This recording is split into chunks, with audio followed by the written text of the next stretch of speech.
जेठ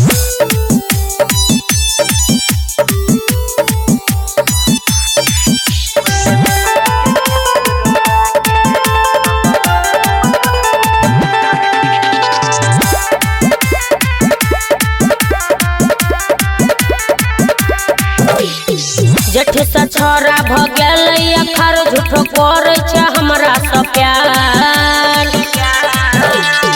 जेठ से छोरा भ गेलै अखर झूठो करे छे हमरा से प्यार। बात कह छियो समझा के पहले देखबो के खेत रोपा के तब बात हम करबो बियाह के। पहले देखबो के खेत रोपा के तब बात हम करबो बियाह के। भरोसा नहीं हो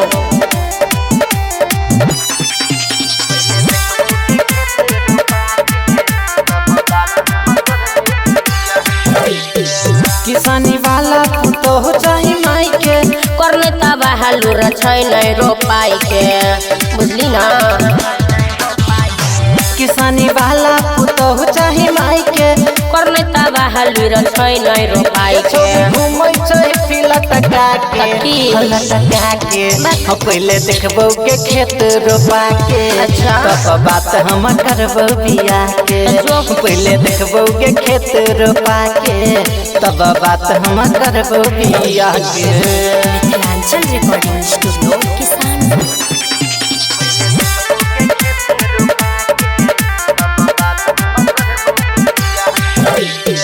डटर शाम के पुंगा बतो जलक रामदुला सुमन पैना नहीं सनक की बुझली।